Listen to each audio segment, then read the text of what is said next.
আরে ভাই, তা আমি কেমনে জানবো যে আপনি বড় মাইয়ের বিয়া না ছোট মাইয়ের বিয়া আগে দিছেন? প্রত্যেক দিন কত মানুষ আমার কাছে আসে তাদের পোলা মাইয়ের বিয়ার সম্বন্ধ খোঁজার জন্য। এমনি নাম মনে রাখে কি আমার পক্ষে সম্ভব? তাহলে আপনি সেটা আমাকে তখন জিজ্ঞাসা করেননি কেন যে নয়নতারা আমার বড় মেয়ে না ছোট মেয়ে? জবরুল সম্পূর্ণ দোষটা আকবর সাহেবের উপরে দিয়ে বললেন, আপনার উচিত ছিল সাবধান হওয়া।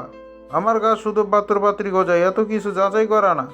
আপনার উচিত ছিল বলা যে আপনার ছোট মাইয়ের বিয়ে হয়ে গেছে, বড় মাইয়ের জন্য পাত্র খুঁজতেছেন। বলেন যে ছোট মায়ের ছবি দেখাইয়া বড় মায়ের বিয়ে দিয়ে দিতে চাইছিলেন। এখন সব দোষ আমার উপরে দিতেছেন, তাই না? আকবর সাহেব কেন যেন কিছু বলতে পারলেন না। এই পুরোটা সময় নীরব থেকে হিমেল পুরো বিষয়টা আগে বুঝে নিল এবং খুব ভালোভাবেই বুঝতে পারলো যে এখানে একটা বড় ভুল বোঝাবুঝি হয়ে গিয়েছে। তবে ঘটকের বলা শেষের কথাটা হিমেলের একদমই পছন্দ হলো না। আকবর সাহেবের অভিব্যক্তি দেখেই বোঝা যাচ্ছে যে পুরো ঘটনাটাতে উনি ঠিক কতটা চমকে গেছেন। মৃদু গম্ভীর কণ্ঠে হিমেল জবরুলকে উদ্দেশ্য করে বলল, নিজের এখতিয়ারের মাঝে থেকে কথা বলেন। বয়সে বড় উনি আপনার থেকে, একটা ভুল বোঝাবুঝি হয়েছে। দোষটা যদি ওনার হয়ে থাকে তবে আপনারও কম নেই। জবরুল খাকিয়ে উঠে বলল, এইখানে কোনো ভুল বুঝাবুঝি হয় নাই। আইজ এত বছর হলো বিয়ে দিতেছি, কোনোদিন তো আমার ভুল হয় নাই। আইজ কেন হইল? শোনো, এই মাইয়ার বিয়ে হইতেছিল না। আমি মেলা চেষ্টা করতেছি, তয় হয় নাই। এখন এরা চেষ্টা করতেছিল তোমাকে ধোকা দেওয়ানের। চুপ করুন আপনি। হিমেল আবারও ধমকে উঠে বলল। অনেকটা সময় চুপ থেকেছে হিমেলের বাড়ির লোকজন, তবে এবার আর চুপ থাকতে পারল না। দীপা, রোমানা আর মমতা বেগম তিনজন একযোগে নিজেদের স্থান থেকে উঠে দাঁড়ালো। মমতা বেগম গম্ভীর কণ্ঠে আকবর সাহেবকে উদ্দেশ্য করে বললেন, দেখুন ভাই, ছবিতে যাকে আমরা দেখেছিলাম তাকে আমাদের পছন্দ হয়েছে। আমরা তাকেই বাড়ির বউ বানাবো ভেবেছিলাম, আপনার এই মেয়েকে না। তবে যাই বলুন না কেন, ঘটকের থেকে আপনার দোষ বেশি। আপনি তো আমার ছেলের ছবি দেখেছেন, আপনার বোঝা উচিত ছিল না যে আমার ছেলের জন্য আমি আপনার এই মেয়েকে পছন্দ করব কি করব না। হিমেল খিচে দু চোখ বন্ধ করে নিল। এই ভয়টাই পাচ্ছিল যে কখন না জানি আবার ওর পরিবার ঝামেলা শুরু করে। আর চোখে একবার নয়নতারার দিকে তাকিয়ে দেখলো মেয়েটা এখনো ঠায় নিজের জায়গায় বসে চুপচাপ কাঁদছে। ভালো লাগলো না ব্যাপারটা হিমেলের। সম্মুখে তাকিয়ে দেখলো আকবর সাহেব নিজের মাথাটা নামিয়ে রেখেছেন। নিশ্চয়ই ভীষণ অপমানিত হয়েছেন। হওয়াটাই স্বাভাবিক। পুরো পরিস্থিতিটাই আজ ওনাদের হাতের বাইরে। এর মাঝে আবার নিজের মায়ের এমন কথা হিমেলের একদমই অপছন্দ হলো। শান্ত দৃষ্টিতে ওদের দিকে তাকিয়ে গম্ভীর গলায় বলল। সবাই বসো। দীপা রাগান্বিত গলায় বলল, এখানে বসে থাকার কোনো মানেই হয় না হিমেল। তুই বসে আছিস কেন? ওঠ। ঘটক ঠিকই বলেছে, ওনাদের মতলবই ছিল অন্য কিছু। এমন বাড়িতে আর যাই হোক ভাইয়ের বিয়ে দেব না। আপা, বসতে বলেছি আমি তোমাদের। যা হয়েছে ভুলে যাও। মনে করো আমরা ওনাকে দেখতে এসেছি। আর একটা কথাও আমি এ নিয়ে শুনতে চাই না। পারবো না রে এত কিছু ভাবতে। ছবিতে দেখলাম হুড়বড়ি, আর এখানে এসে দেখছি অন্য কিছু। তোর সব জায়গায় এত ভালো মানুষই দেখাতে হবে না। তোর দয়ার শরীর হতে পারে, কিন্তু আমাদের তো না। হিমেল বুঝলো চাইলে ওদেরকে এখানে থামাতে পারবে না। কিছু একটা ভেবে বলল, ঠিক আছে, তোমরা চলে যাও। আমার কাজ শেষ হলে আমি যাব। মমতা বেগম গম্ভীর গলায় বলে উঠলেন, হিমেল, উঠে আয়। বললাম তো মা, তোমাদের থাকার হলে থাকো, আর যাওয়ার হলে যাও। আমার এখানে এখনো অনেক কাজ বাকি আছে। হিমেল এবার জবরুলকে উদ্দেশ্য করে বলল, আর এই যে আপনি, উঠুন এখন। যথেষ্ট খেয়েছেন, আমাদের জন্য কিছু রাখুন। জবরুল ভীষণ অপমানিত হলো। বিড়বিড় করে সবাইকে গালাগালি করতে করতেই বেরিয়ে গেলেন। সেই সাথে আবার আকবর সাহেবকে হুমকিও দিয়ে গেলেন যে এত অপমানের ফল দেখাবেন। উনি দেখবেন কি করে এই মেয়ের বিয়ে দেয়। দরজা দিয়ে বের হওয়ার সময় নাফিসাকে চোখে পড়ল।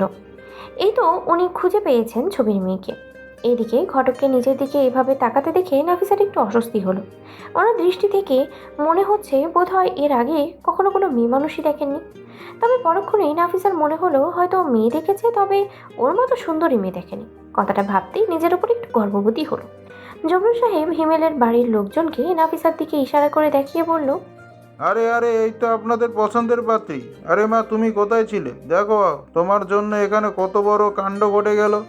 আকবর সাহেব মাথা তুলে দরজার দিকে তাকিয়ে নিজের ছোট মেয়েকে দাঁড়িয়ে থাকতে দেখলেন। ভীষণ ঘৃণা হলো তার মেয়েটার উপরে। উনি জানেন নাফিসা অনেকক্ষণ থেকেই নিশ্চয়ই এখানে এসেছে আর দাঁড়িয়ে আছে নয়নতারার অপমান দেখার জন্য। উনি বুঝে উঠতে পারেন না কিভাবে ওনার মেয়েটা এত অমানুষ হলো। নাফিসও খারাপ, তবে বোধহয় এতটা না। হিমেলের বাড়ির লোকজন নাফিসার দিকে তাকালো। ভীষণ আফসোস হলো কেন এই মেয়েটার আগে বিয়ে হয়ে গেল। তবে হিমেল তাকানোর প্রয়োজন মনে করলো না। হিমেল শেষবারের মতো নিজের মা বোনদের উদ্দেশ্য করে বলল, তোমরা কি বসছো না যাচ্ছ? বাধ্য হলেও সবাই বসতে। নিশ্চয়ই এমেকে হিমেল বিয়ে করবে না, বোধহয় সেই নিশ্চয়তা থেকেই বসলো। তারা জানে হিমেলের মাঝে মানুষত্ব বোধটা সবসময় জেগে থাকে। দয়ার শরীর হয়তো এনাদের অসহায়তা দেখে খারাপ লাগছে বলেই চলে গেল না। হিমেল এবারে আকবর সাহেবকে উদ্দেশ্য করে হাস্যোজ্জ্বল গলায় বলল, আঙ্কেল, যা হয়ে গেছে ভুলে যান। কাকে দেখতে এসেছিলাম বা কার ছবি দেখতে এসেছিলাম সেসব আমি ভুলে গেছি। আকবর সাহেব যেন একটু স্বস্তি পেলেন, অন্তত কিছুটা সময়ের জন্য যেন অপমানের হাত থেকে বাঁচলেন। তবে নয়নতারার এখন আরও বেশি অপমানিত বোধ হচ্ছে। মনে হচ্ছে বাধ্য হয়ে হিমেল এখানে বসে আছে। নয়নতারার এসব ভাবনার মাঝেই হিমেলের হাস্যোজ্জ্বল কণ্ঠ ভেসে এলো, আমি মাল্টিন্যাশনাল কোম্পানিতে চাকরি করি। আপনি তো বলছিলেন চাকরি করেন, কিসের চাকরি করেন? নয়নতারা আশা করেনি যে হিমেল ওর সাথে কথা বলবে। প্রশ্নের উত্তর দিতে মন চাইছে না, ইচ্ছে করছে উঠে চলে যেতে। তবে ভাবলো সেটা বেয়াদবি হবে। যেহেতু হিমেল চাইছে ওদের সম্মান রাখতে, তবে হিমেলের সম্মান রাখাটাও নয়নতারার দায়িত্ব। কোনো মতে নিজের কান্নাটা থামানোর চেষ্টা করে বলল, এনজিও ব্রাঞ্চ ম্যানেজার। ও, অনেক খাটাখাটনি কাজ করেন আপনি। কোন সাবজেক্ট নিয়ে পড়াশোনা করছেন আপনি? অ্যাকাউন্টিং। ও আচ্ছা, অনেক কঠিন সাবজেক্ট। এর আগে কি অন্য কোথাও চাকরি করেছেন? একটা স্কুলে জব করতাম। ও আচ্ছা, আমি এর আগে একটা ছোটখাটো চাকরি করতাম, তারপর সরকারি চাকরির চেষ্টা করেছে। কিন্তু জানেনই তো, টাকা ছাড়া কিছু হয় না। শেষে ভালো চাকরিটা পেয়ে গিয়েছে। আব্বু সাহেবের অপরাধ বাড়ল। হিমেল পরিস্থিতিটা স্বাভাবিক করতে চাইছে, তবে চাইলেও কি আর স্বাভাবিক করা যায়? আজ যা ঘটলো সেটা উনি কোনোদিনও ভুলতে পারবেন না, আর না নয়নতারা ভুলতে পারবে। পাশে বসা ছেলের দিকে তাকিয়ে ওনার লজ্জা হলো। ছেলেটা বড় হলে নাকি বাবাদের ভরসা হয়, অথচ ওনার ছেলের দিকে তাকালে ওনার লজ্জা হয়। নাফিস দু একটা কথা কী করে বলেছিল উনি জানেন না, তবে এখন ভীষণ স্বাভাবিকভাবেই বসে আছে, যেন পরিস্থিতিটা খুবই স্বাভাবিক। এবার আকবর সাহেব তাকালেন হিমেলের বাড়ির লোকেদের দিকে। সবার মুখ দিয়ে যেন বিষ ঝরছে। নয়নতারাকে যেন সহ্যই করতে পারছে না কেউ। তারা যে কতটা বিরক্ত হচ্ছে সেটা ওনাদের মুখ দেখেই বোঝা যাচ্ছে। আর পারলেন না উনি সহ্য করতে। নয়নকে আর অপমানিত হতে দেওয়া যায় না। উনি উঠে দাঁড়িয়ে হাত জোড় করে সবার উদ্দেশ্যে ক্ষমা চেয়ে বললেন, আমি অত্যন্ত ক্ষমা প্রার্থী আপনাদের কাছে। এই পুরো ব্যাপারটা একটা ভুল বোঝাবুঝি থেকে তৈরি হয়েছে, যার কারণে আপনাদের এই পরিস্থিতিতে পড়তে হলো, আর আমাকে আর আমার মেয়েকে এই অপমানের মুখোমুখি হতে হলো। আমি ক্ষমা চাইছি আপনাদের কাছে। দয়া করে খাওয়া দাওয়া করে যাবেন। মেয়ে দেখতে এসেছেন সেজন্য না, অতিথি হিসেবেই খেয়ে যাবেন। পাত্রপক্ষের লোকজন যেন হাফ ছেড়ে বাঁচল। দীপা তাড়াহুড়ো করে বসা থেকে উঠে দাঁড়িয়ে বলল, না না, খাবো না, পেট ভরে গেছে আমাদের। যা অপমানিত হলাম, এরপর আর খাওয়ার সাজে না এখানে। হিমেল, চল এখান থেকে। হিমেল এবার একটু রাগান্বিত কণ্ঠেই বলে উঠল, বলেছি তো আমি তোমাদের, তোমরা যেতে পারো যখন ইচ্ছে।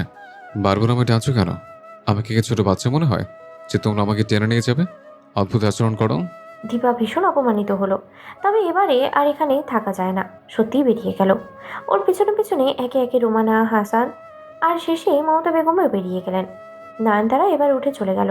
হিমেল একটা দীর্ঘশ্বাস ফেলল। কী করা উচিত বুঝতে পারছে না। আকবর সাহেবের খুব আফসোস হলো হিমেলকে দেখে। ছেলেটা যে ভীষণ ভালো সেটা হিমেলের কিছুক্ষণের ব্যবহার দেখেই উনি বুঝতে পেরেছেন। খুব করে মন চাইল যদি এই ছেলেটাই ওনার মেয়ের জীবনে আসতো, কতই না ভালো হতো। নিশ্চয়ই নয়নতারা অনেক ভালো থাকতো এই ছেলেটার কাছে। আকবর সাহেবের এসব ভাবনার মাঝেই হিমেল বলে উঠল, আমি কি একবার নয়নতারার সাথে আলাদা করে কথা বলতে পারি আঙ্কেল? বেশি সময় নেব না, অল্প কিছুক্ষণ কথা বলবো। আকবর সাহেব বিধ্বস্ত গলায় বললেন, এখন আর কথা বলে কি হবে বাবা, বিয়েটা যখন হচ্ছেই না। আকবর সাহেবকে ওনার কথার মাঝপথেই থামিয়ে দিয়ে হিমেল বলে উঠল, বিয়ে হবে কি হবে না সেসব পরের কথা আঙ্কেল। আমি কখনো চাইনি আমার জন্য কোনো মেয়ে কিংবা তার পরিবার। আমি শুধু ওনার কাছে ক্ষমা চাই। তার কোনো দরকার নেই বাবা, আমি আমার মেয়ের সাথে কথা বলে নেব। তুমি যাও, তোমার বাড়ির লোকজন তো চলে গেল, অযথা তোমার উপর রাগ করবে। সেসব আমি সামনে নেব।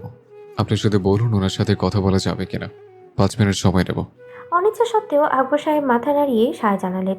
শক্তিকে নাম ধরে ডেকে হিমেলকে নয়নতারার ঘরে নিয়ে যেতে বললেন। বিছানায় চুপচাপ বসে আছে হিমেল। ও ঠিক সামনাসামনি দেয়ালের সাথে হেলান দিয়ে দাঁড়িয়ে আছে নয়নতারা। নয়নতারার কথা বলার কোনো ইচ্ছেই নেই, আর না ইচ্ছে আছে কোনো কিছু শোনার। হিমেলকে দেখে বুঝতে পেরেছে মানুষটার দয়ার শরীর। না হলে কেউ কি নিজের পরিবারকে কষ্ট দিয়ে নয়নতারাকে বোঝাতে আসে? তবে এত কিছু দরকার ছিল না। নয়নতারা তো জানেই বিয়েটা হবে না। তবে অযথা ভদ্রতার খাতিরে এত কিছু বোঝানোর কোনো মানেই হয় না। তবুও হিমেলকে ঘরের ভিতরে আসতে দিয়েছে, কিছু বলেনি। হিমেল অনেকক্ষণ থেকে ভাবছে কি বলবে, কি বলা উচিত, কতটুকু কি বলে সান্ত্বনা দেবে নয়নতারাকে। আবার ভাবছে সান্ত্বনা দিলে কি ওকে অপমান করা হবে। হিমেল কি বলবে, কোনো কথায় নয়নতারা রাগ করবে সেটা তো জানে না। তবে যেহেতু এসেছে কিছু একটা তো বলতেই হবে। তাই একটু কেশে নিয়ে নয়নতারার মনোযোগ পাওয়ার চেষ্টা করলো। নয়নতারা বোধহয় বুঝলো, মাথা তুলে তাকালো হিমেলের দিকে। হিমেল এবারে নিজেকে প্রস্তুত করে নিয়ে বলল, নয়নতারা, আমি জানি আমার পরিবারের ব্যবহারে আপনার খারাপ লেগেছে। আমি আমার পরিবারের হয়ে আপনার কাছে ক্ষমা চাইছি। নয়নতারা আলতো হেসে বলল, ক্ষমা চাওয়ার কিছু নেই। আমার বোন দেখতে অনেক সুন্দরী। ওর পাশে দাঁড়ালে তো কেউ আমাকে ওর বোন বলে ভাবেই না। সেখানে ছবি দেখে এসেছেন ওর, অথচ এখানে দেখছেন আমাকে। রাজি না হওয়াটাই তো স্বাভাবিক। হ্যাঁ, কিন্তু এখানে তো আপনার কোনো দোষ নেই, অথচ আপনাকে অপমানিত হতে হয়েছে। পুরো ব্যাপারটা ঘটক পাকিয়েছে, সেটা আমি খুব ভালো করে বুঝতে পারছি। উনি অনেক খারাপ আচরণ করেছেন আপনাদের সাথে। ওনার হয়েও আমি ক্ষমা চাইছি। অযথা ক্ষমা কেন চাইছেন আপনি? আর আপনার নিজেকে এত অপরাধী ভাবার কোনো দরকার নেই। আজ নতুন না, যখন কেউ আমায় অপছন্দ করেছে। আমি জানি আমি দেখতে সুন্দর না। আসলে প্রথমবার যখন আমি কাউকে পছন্দ করেছিলাম, তখন আমার বাবা মা কোনো আপত্তি করেনি। তাই এবারে যখন আমার বাবা আমার জন্য কাউকে পছন্দ করলো, তখন আমি না আপনার ছবিটা দেখিনি। যদি আপনার ছবিটা দেখতাম তবে আগেই বাবাকে মানা করে দিতাম। আপনার সাথে তো আমাকে মানায় না, সেটা তো আমি জানি। অযথা আপনাকে বিব্রত হতে হলো। হিমেলের একটু অস্বস্তি হলো ঠিকই, তবে একটা ছোট্ট কৌতূহল হলো। নয়নতারা যদি কাউকে পছন্দই করে থাকে তবে সেই মানুষটার কি হলো? প্রশ্নোত্তর গলায় জিজ্ঞেস করলো, আপনি যখন কাউকে পছন্দই করতেন, তাহলে তাকে বিয়ে করলেন না কেন? সে আর বিয়ে করতে চায়নি। বিদেশ যাওয়ার আগে আংটি পরিয়ে রেখে গিয়েছিল। তারপর মাঝে 5 বছর কেটে গেল। এই 5 বছরে আমার বয়স ভালো তার অপেক্ষায়। সুন্দর তো কখনোই ছিলাম না, চাকরির চাপে আরো দেখতে খারাপ হয়ে গেলাম। আর তার নজর পড়লো আমার বোনের ওপর, যার ছবি দেখে এসেছেন। আমার বোনও সেই সুযোগটা লুফে নিল। আমি বলবো না যে ও আমার ভাগ্য কেড়ে নিয়েছে। আমি বোধহয় লোভী হয়ে ভুল দিকে হাত বাড়িয়েছিলাম। আসলে আমি চারিদিকে শুধু একটু সুখ হাতড়ে বেড়াচ্ছিলাম। হিমেল ভীষণ অবাক হলো নয়নতারার কথায়। নিজের বোন এমন করতে পারে? আর সেই ছেলেটাই বা কেমন, যাকে ভালোবাসলো তাকে ভুলে গিয়ে আবার তারই বোনকে বিয়ে করে নিল? আদৌ এগুলোকে ভালোবাসা বলে? যত সব ফালতু কথাবার্তা। তবে নয়নতারার জন্য ভীষণ খারাপ লাগলো। হিমেলের কেন এতটা খারাপ লাগলো জানে না। মেয়েটা নিতান্তই সহজ সরল। আর তার সব থেকে বড় প্রমাণ তো তখনই পেয়েছে যখন পাত্রপক্ষের সামনে গিয়ে নয়নতারা বসেছিল। নিজের গায়ের রং চেহারার খুঁত ঢাকার কোনো চেষ্টাই করেনি, বরং নয়নতারা যেমন তেমনভাবেই নিজেকে সবার সামনে প্রদর্শন করেছে। হিমেলের বড্ড আফসোস হলো নয়নতারার জন্য। কেন এই ভালো মেয়েটার সাথে এমন হয়? কেন এদের ভাগ্যে যত সব চোর পাটপাট জোটে? আপনার নাম তো নয়নতারা, যার নামের মাঝে ফুলের বাস, সে কি করে অসুন্দর হয় দেখতে, বলুন তো? কথাটা বলে হিমেল আলতো হাসলো। নয়নতারার ঠিক কী হলো বা কী বলা উচিত বুঝে উঠল না। তবে এতটুকু তো জানে যে মানুষটা ওকে সান্ত্বনা দেওয়ার জন্য এই কথাগুলো বলছে। নয়নতারা থেকে কোনো উত্তর না পেয়ে হিমেল আবারও বলে উঠল, দেখুন নয়নতারা, আজ যা হলো তাতে না আপনাদের কোনো দোষ ছিল, না আমাদের কোনো দোষ ছিল। তবে হ্যাঁ, আমার পরিবারের ব্যবহারের সম্পূর্ণ দায় আমার। আপনাকে কোনো দায় নিতে হবে না, শুধু একটা অনুরোধ রাখবেন। নিজের কণ্ঠে নয়নতারা অনুরোধটা করলো। হিমেল আশ্বস্ত করে বলল, আমার সাধ্যের মাঝে থাকলে আমি রাখবো। কষ্ট করে আরেকবার আমার বাবাকে কল করে বলবেন যে এই বিয়েটা হবে না। আর দয়া করে কারণ হিসেবে আমার অসৌন্দর্যের কথা বলবেন না, আমার খুঁতের কথা বলবেন না। বাবা না ভীষণ কষ্ট পাবে। প্রয়োজনে না হয় বলে দেবেন যে আপনি আগে থেকে অন্য কাউকে পছন্দ করেন। শুধুমাত্র পরিবারের চাপে পড়ে আমায় দেখতে এসেছিলেন। আমার উপর করুণা করে কি এইটুকু মিথ্যে বলতে পারবেন? হিমেল নির্বিশেষে কিছুক্ষণ নয়নতারার দিকে তাকিয়ে থাকলো, যার দৃষ্টি মেঝের উপরে নিবদ্ধ। টুকটুক করে গাল বেয়ে জল পড়ছে। হিমেল জানে না সে এই মিথ্যে বলতে পারবে কিনা। বলাও ইচ্ছাও নেই হয়তো। তবে চাই কি হিমেল? উঠে দাঁড়ালো হিমেল, যাওয়ার জন্য উদ্যত হয়ে নয়নতারাকে উদ্দেশ্য করে বলল, এখন আসছে। যাওয়ার আগে একটা ছোট্ট পরামর্শ দিয়েছে, জীবনে বাঁচতে শিখুন। এই রূপ কদিনেরই বা।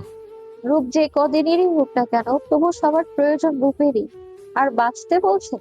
আমি জীবনের এমন একটা পরিস্থিতিতে দাঁড়িয়ে আছি যে সমাজের মানুষজন আমার বেঁচে থাকা হারাম করে দিয়েছে। আর আমার সৃষ্টিকর্তা স্বেচ্ছায় মৃত্যুবরণ হারাম করে দিয়েছেন। ভাবতে পারছেন কোন পরিস্থিতিতে দাঁড়িয়ে আছি আমি? হিমেল বেশ ভাবনার মাঝেই পড়ে গেল। আসলেও তো বেশ জটিল ব্যাপার। এত জটিলতা নিয়ে বেঁচে আছে কি করে নয়নতারা? হিমেলকে ভাবনার জগতে ডুবে থাকতে দেখে নয়নতারা আবারও বলে উঠল, আমার কথা ভেবে অযথা নিজের মস্তিষ্ককে চাপ প্রয়োগ করতে হবে না। আপনি খুব ভালো একজন মানুষ। এই প্রথম বোধহয় আমার বাবা বাদে কোনো ছেলের থেকে আমি এতটা সম্মান পেলাম। তবে আমার একটা বিষয় ভেবে খারাপ লাগছে, আজ আমার জন্য আপনাকে এতটা বিব্রত হতে হলো। আমি মন থেকে দোয়া করি আপনি যেন খুব ভালো একজন জীবন সঙ্গী পান, যে আপনার যোগ্য। হিমেল একবার মাথা তুলে তাকালো নয়নতারার দিকে। কেন যেন আর কিছু বলতে পারল না, বেরিয়ে গেল ঘর থেকে। হিমেল বেরিয়ে যেতেই নয়নতারা ঘরের দরজা বন্ধ করে দিল, তারপরে জানালা বন্ধ করে দিল। পুরো ঘরটা এখন অন্ধকার। ভীষণ ভালো লাগছে নয়নতারার এখন। আজকাল এত আলো কোলাহল কিছুই ভালো লাগে না, এমন অন্ধকার আর একাকিত্বই বেশ ভালো লাগে। আর খুব তাড়াতাড়ি নয়নতারা এই একাকিত্ব থেকেও মুক্তি পেতে চায়।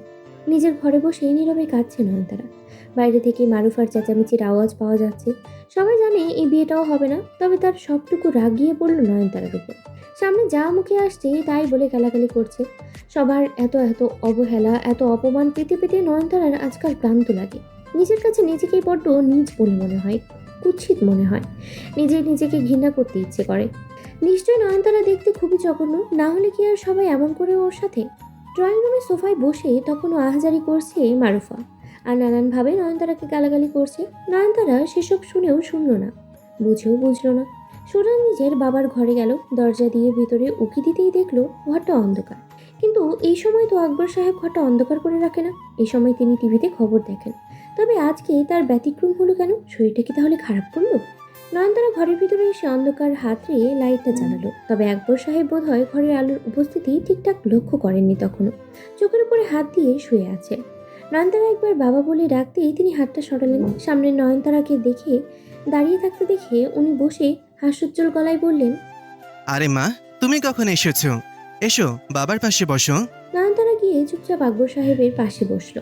আকবর সাহেব মেয়ের মাথায় হাত বুলিয়ে দিয়ে বললেন, কিছু বলবে মা? আমি দেখতে সত্যি খুব খারাপ, তাই না বাবা? আমাকে একটু পছন্দ করা যায় না, তাই না?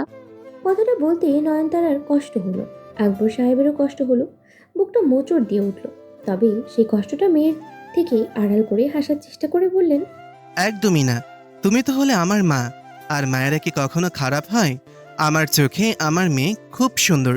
দেখো মা, সবার দৃষ্টিভঙ্গি আলাদা, সবার পছন্দ অপছন্দ আলাদা। সবার দৃষ্টিতে তো আর সব জিনিস ভালো লাগে না। এই যেমন ধরো, আমি মিষ্টি খেতে পছন্দ করি না, কিন্তু তুমি তো মিষ্টি খেতে ভীষণ পছন্দ করো। তুমি আবার ঝাল খেতে পছন্দ করো না, কিন্তু আমি ঝাল খেতে পছন্দ করি। এই যে আমাদের মাঝে একটা পছন্দ অপছন্দের পার্থক্য হয়ে গেল। তারপরে ধরো, তোমার পছন্দের রং লাল, কিন্তু তোমার বোনের পছন্দের রং সাদা। এই তো পার্থক্য হয়ে গেল। এবার হচ্ছে, সবার পছন্দ কখনো এক হয় না। অন্যের দৃষ্টিতে তোমার খারাপ লাগতেই পারে, অন্যের দৃষ্টিতে তোমায় খারাপ লাগতেই পারে, কারণ তাদের পছন্দ অন্যরকম। কিন্তু আমার দৃষ্টিতে আমার মেয়ে, আমার মা খুব সুন্দর। আমি তোমার মেয়ের জন্য তোমার কাছে সুন্দর লাগছে, তাহলে আমি তো মায়েরও মেয়ে। তবে মায়ের কাছে কেন সুন্দর লাগে না? আকবর সাহেব আলতো হেসে বললেন, তুমি তোমার মাকে এখনো চিনে উঠতে পারোনি। নিজের গায়ের রঙের জন্য তোমার মা অনেকের কাছে অপমানিত হয়েছে, তাই যখন দেখে তোমাকেও সবাই অপমান করছে, ওর কষ্ট হয়। অন্যের রাগটা তোমার উপরে দেখায়। তোমার মায়ের আফসোস হয় কেন তুমি তোমার মায়ের গায়ে রং পেলে। সত্যি মা আমায় ভালোবাসে? মায়েদের ভাবনা চিন্তা আলাদা হয়। আমি যেমন ভাবে আমার সন্তানদেরকে নিয়ে ভাবতে পারছি, তোমার মা সেভাবে পারছে না। তোমার মা ভেবেছে তোমার সৌন্দর্য না থাকাটা তার প্রতিবন্ধকতা, এটা তোমার জীবনে একটা অভিশাপ। কিন্তু আমি যে এমনভাবে ভাবছি না মা, আমি তো জানি আমার মেয়ের জন্য আমি আছি। নয়নতারা এবার ডুকরে কেঁদে উঠে বলল, তাহলে মাকে বলো না চুপ করতে। আমার এইসব সবসময় এই কথা শুনতে ভালো লাগে না। সবসময় সবার আমার কমতি নিয়ে ধরিয়ে দেয়া ভালো লাগে না আমার। সবাই শুধু বুঝিয়ে দেয় যে আমি কিছুরই যোগ্য না, আমি অসুন্দর।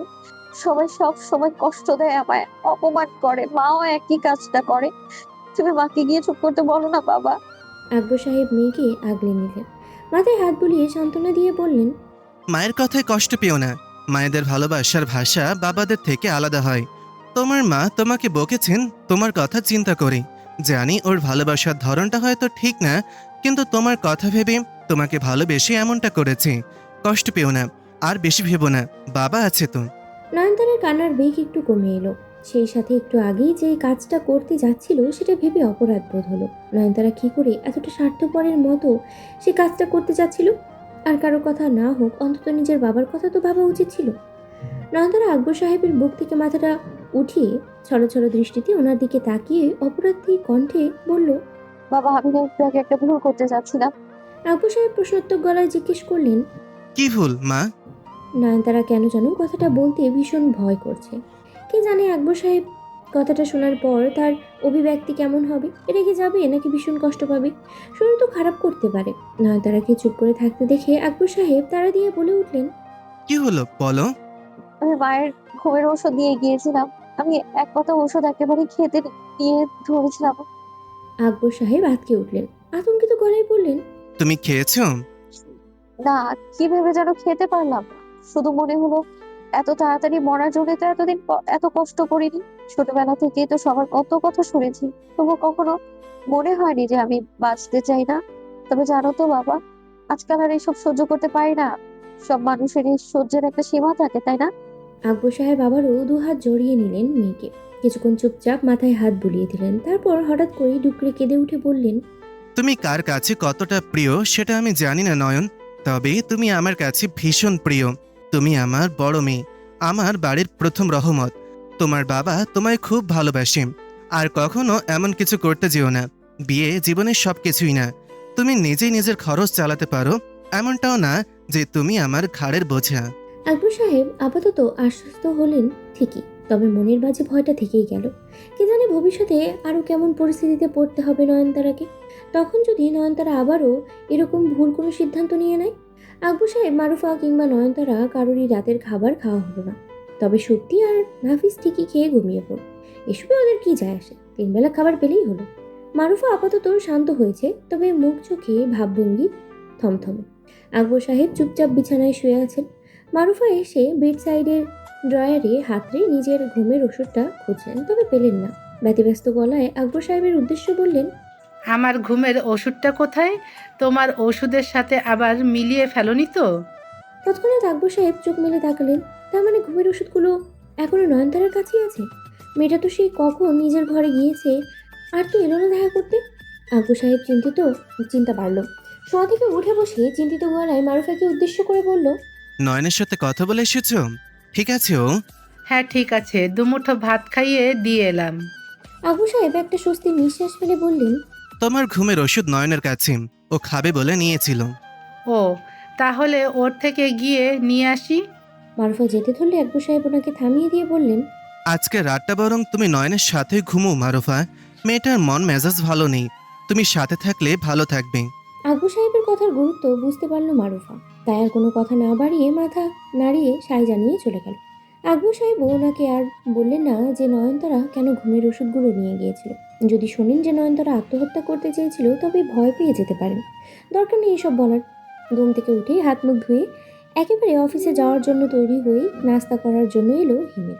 চুপচাপ গিয়ে চেয়ার টেনে বসে পড়লো। রান্নাঘর থেকে ওর মা, ভাবি আর বোনের কণ্ঠ ভেসে আসছে। বুঝতে পারছে এখন ওদের আলোচনার মুখ্য বিষয় গতকালের ঘটনাটা। হিমেল বিরক্ত হলো। অন্যের বিষয়ে এত কথা বলার জন্য এত ধৈর্য আর কৌতূহল আসে কোত্থেকে এদের বুঝতে পারে না। এত সময় এদের হাতে। ঘুরতে একবার সময় দেখে গলা ছেড়ে মমতা বেগমকে উদ্দেশ্য করে বলল। মা, খাবার দাও, দেরি হয়ে যাচ্ছে। কিছুক্ষণের মাঝেই মমতা বেগম খাবার নিয়ে এলেন। ওনার পিছু পিছু দীপা আর রুমানাও এলো। টেবিলে তখন হাসান বসে। তাদের তাদের আগেই বেরিয়ে গেছে। হিমেল একটা বিষয় খেয়াল করেছে। কাল আসার পর থেকে ওর সাথে কেউ কথা বলছে, টুকটাক হাঁ উত্তর করছে শুধু। হিমেল তখন এসবে বিশেষ কিছু পাত্তা দেয়নি, তবে এখন বুঝতে পারছে ওর কারণটা কি। হিমেল আর এই নিয়ে কোনো কথা তুলল না। ওরা নয়নতারার বাড়িতে যে ব্যবহারটা করেছে সেটাও তো ঠিক করেনি। এদিকে বাকি সবাই আশা করেছিল হিমেল অন্তত জানতে চাইবে যে ওরা কথা কেন বলছে না, তবে তেমন কিছুই হলো না। হিমেল আপন মনেই খেয়ে যাচ্ছে তো খেয়েই যাচ্ছে। এক পর্যায়ে গিয়ে দীপা আর চুপ থাকতে পারল না। গম্ভীর গলায় হিমেলকে উদ্দেশ্য করে বলল। কাল ওই মেয়ের বাড়ির লোকেদের সামনে তুই আমাদের সবার সাথে যে ব্যবহারটা করি সেটা কি ঠিক ছিল হিমেল? হিমেল প্রস্তুত ছিল এই প্রশ্নের উত্তর দেওয়ার জন্য। বলা যায় হিমেল চাইছিল যেন কেউ ওকে এই প্রশ্নটা করে, আরও যথাযোগ্য উত্তর দিতে পারে। মুখে থাকা অবশিষ্ট খাবারটুকু গিলে দীপার দিকে শান্ত দৃষ্টিতে তাকিয়ে বলল। আমি এই ব্যবহারটা করতে বাধ্য হচ্ছিলাম আপা। আমি বারবার যেখানে তোমাদের চুপচাপ বসতে বলেছিলাম, স্বাভাবিক আচরণ করতে বলেছিলাম, সেখানে তোমরা কেন এমন করলে? ভুল ওদের ছিল। এক মেয়ের ছবি দেখিয়ে আরেক মেয়েকে গছিয়ে দিতে চাইছিল আমাদের ঘাড়ে। হিমেল এবার মৃদু বিরক্তিকর গলায় বলল। অবুঝের মতন কথা বলো না আপা। যদি এমন কিছু করার উদ্দেশ্য থাকতো, তবে গতকাল নয়নতারা জায়গায় পাত্রে এসে ওনার ছোট বোনকে দেখাতো। আর বিয়ের দিন ঘোমটা পড়ে ওনার ছোট বোনের জায়গায় নয়নতারাকে বসিয়ে দিতেন। আর এটা তুমি সেই আদিম যুগ পাওনি যে ছেলে মেয়ে একে অপরের মুখ না দেখে বিয়ে করে নেবে। দীপা আর এসব কথায় যেতে চাইল না, গম্ভীর গলায় বলল, সে যাই হোক, যা হয়ে গেছে গেছে, বাদ দে এসব কথা। আমরা আবার ভালো পাত্র দেখছি। প্রয়োজন নেই তার। আমি খুব ভালো করে বুঝিয়ে গেছি তোমরা কখনো নিজেদেরকে সংযত করতে পারবে না। আর বারবার গিয়ে আমি এভাবে অপমানিত হতে পারবো না।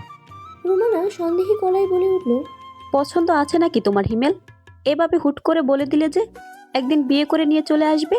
তা পছন্দ যখন আছে আমাদেরকে বললেই পারতে, আমরা কি মানা করতাম নাকি? পছন্দ নেই ভাবি, তবে কাউকে পছন্দ হয় সে কথা বললাম। আর যাই করো না কেন, আপনাদেরকে নিয়ে আর কখনো পাত্র দেখতে যাব না। শিক্ষা হয়ে গেছে আমার।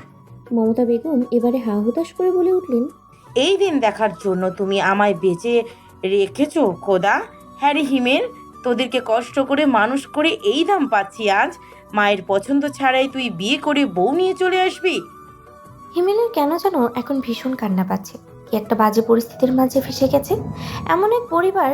হিমেলের যে তাদের মানসিকতার সাথে হিমেলের মানসিকতার কোনো কালেই কোনো মিল ছিল না, যার ফলে বরাবরই ঝামেলার মাঝে ফাঁসতে হয়েছে হিমেলকে। আর এখন একটা কথার কথা বললো, তাতেও আবার ওর মা কান্নাকাটি জুড়ে দিয়েছে। ফোঁস করে একটা শ্বাস ছেড়ে নিজের রাগটাকে নিয়ন্ত্রণ করে মমতা বেগমকে উদ্দেশ্য করে বলল, মা, আমি ওটা কথার কথা বলেছি। আমি সত্যি তোমাদেরকে বোঝাতে চেয়েছি তোমাদের আচরণে আমি ঠিক কতটা বিরক্ত। কথাটা বলে হিমেল অবশিষ্ট খাবারের মাঝে হাত ধুয়ে উঠে পড়ল। বেরিয়ে যাওয়ার জন্য উদ্যত হয়ে আবার থেমে গেল। পিছন ফিরে তাকিয়ে সবাইকে উদ্দেশ্য করে বলল, নয়নতারার বাড়িতে আগে কেউ ফোন করবে না। দিবা বলে উঠল, ফোন করবো কেন আবার? সম্বন্ধটা ভেঙে দেওয়ার জন্য তো ফোন করবে নিশ্চয়ই। এখানে নতুন করে ভাঙার কি আছে? যা ভাঙার শব্দ কারই ভেঙে গিয়েছে। ওদের সাথে আর কোনো যোগাযোগ নেই। ওই পাড়াতেই আর কোনো মেয়ে দেখতে যাব না। ও, তাহলে ঠিক আছে, ঝামেলাই শেষ। কথাটা বলে হিমেল বেরিয়ে গেল। উপস্থিত কেউই হিমেলের কথার মানে কিছুই বুঝতে পারল না। একটানা কাজ করতে করতে ক্লান্ত হওয়ার পর হিমেল এক কাপ চা নিয়ে বসলো। মাথায় আজ অনেক কিছুই ঘুরছে। এমনিতেই তো চিন্তা কম নেই জীবনে, তবে আজ আরও নতুন করে চিন্তা জমেছে। হিমেল এই ব্যাপারে নিশ্চিত যে এক দেখায় ভালোবেসে ফেলেনি নয়নতারাকে। তবে হ্যাঁ, একটা দুর্বলতা তৈরি হয়েছে। হয়তো সেটা নয়নতারার অসহায়ত্বের জন্যই। এমনটাও না যে হিমেল সিদ্ধান্ত নিয়েই নিয়েছে যে বিয়ে করলে নয়নতারাকেই করবে, তবে ইচ্ছে করছে বিয়েটা করে নিতে। এতটুকু তো বুঝতে পেরেছে যে নয়নতারা মেয়েটা ভীষণ ভালো, সহজ সরল। ওকে বিয়ে করলে হয়তো হিমেল ঠকবে না। একদম সাদামাটা মেয়েটা, ঠিক যেমন হিমেল চায়। তবে তারপরও মনের মাঝে একটা দ্বিধাদ্বন্দ্ব চলছে। নয়নতারাকে বিয়ে করা ঠিক হবে কি না এই ব্যাপারে নিশ্চিত হতে পারছে না। বাড়িতে বললে তো একটা তুলকালাম কাণ্ড ঘটে যাবে। এত অপমান করার পর নয়নতারার পরিবারই কি ওর সাথে বিয়ে দিতে চাইবে? স্বাভাবিকভাবেই কেউই হয়তো চাইবে না। হিমেল যেখানে নিজের জীবনের সমস্যা নিয়ে জর্জরিত, তার উপরে আবার অতিরিক্ত ঝামেলা বাড়াতে চলে এলো মনির।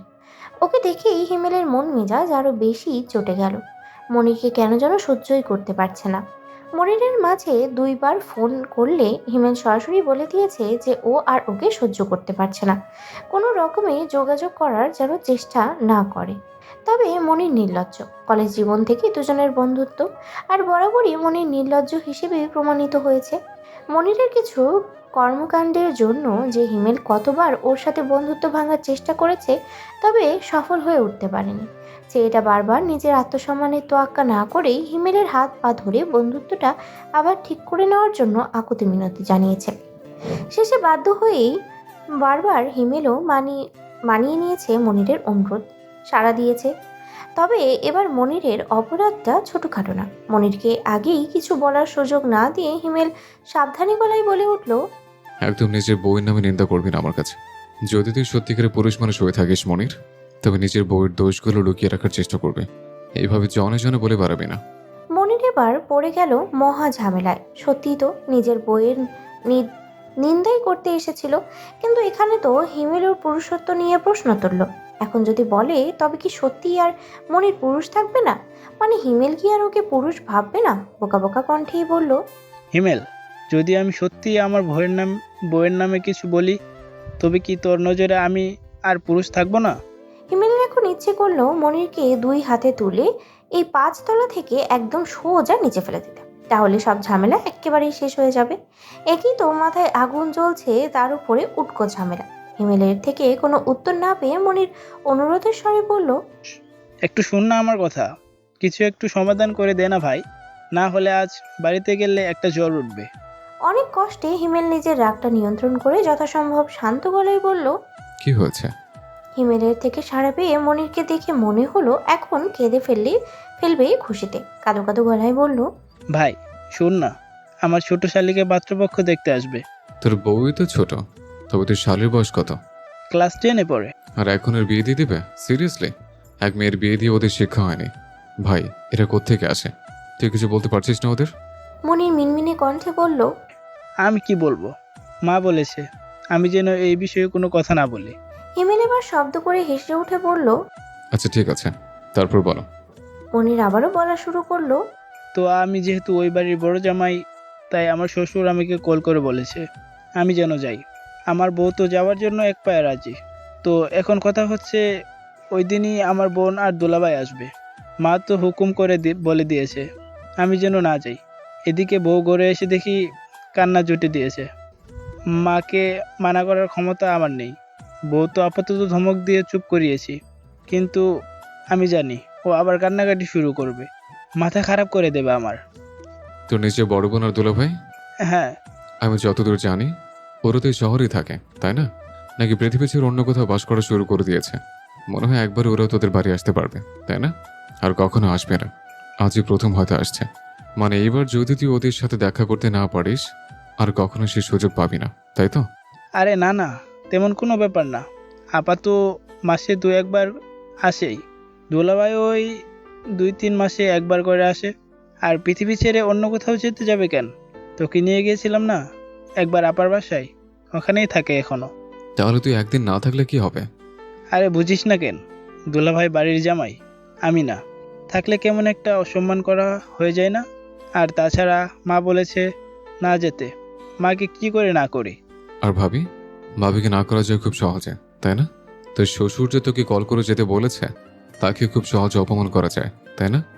মনিরের মনে হলো হিমেল ধীরে ধীরে রেগে যাচ্ছে। মিনমিনে গলায় বলল, অপমান কোথায় করলাম? আর আমার বউকে তো আমায় বুঝতে হবে। হিমেল বউ এবার না শব্দ বুঝলে করে হেসে আর উঠে কে বলল, বুঝবে? আচ্ছা, সব দায় শুধু তোর বউয়ের, কিন্তু তুই তোর বউকে বুঝবি না। যখন তোর বউকে বোঝার দরকার হবে তুই তখন তোর বউকে ধমক দিয়ে চুপ করে দিবি, তাই তো? শোন, তোকে আমি একটা সহজ সমাধান দেই। আজকে বাড়িতে গিয়ে ভাবিকে বলে দিবি যে আমি তোমাকে ডিভোর্স দেব। আর অবশ্যই তোর পুরো পরিবারকে বলে দিবি যে আমি আর কখনো বিয়ে করব না। আমি সারা জীবন তোমাদের সন্তুষ্ট করার সেবায় নিয়োজিত থাকবো। মনির বুঝলো হিমেল কথাটা ওকে খোঁচা দিয়েই বলল। তার মানে কি মনির কোনো ভুল করেছে? কিন্তু ভুলটা করলো কি, এই ব্যাপারটাই তো মনির বুঝতে পারছে না। এখন তো আবার হিমেলকে জিজ্ঞেস করতেও ভয় করছে।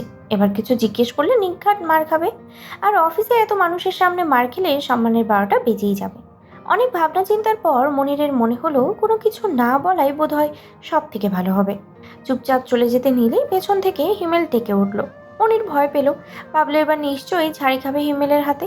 তবে তেমন কিছুই হলো না। হিমেল কয়েক কদম মনিরের দিকে এগিয়ে গিয়ে ওর কাঁধে হাত রেখে শান্ত গলায় বলল, নিজের পরিবারকে অবশ্যই গুরুত্ব দিবি, এটা তোকে দিতেই হবে। কেউ মানা করলেও শুনবি না।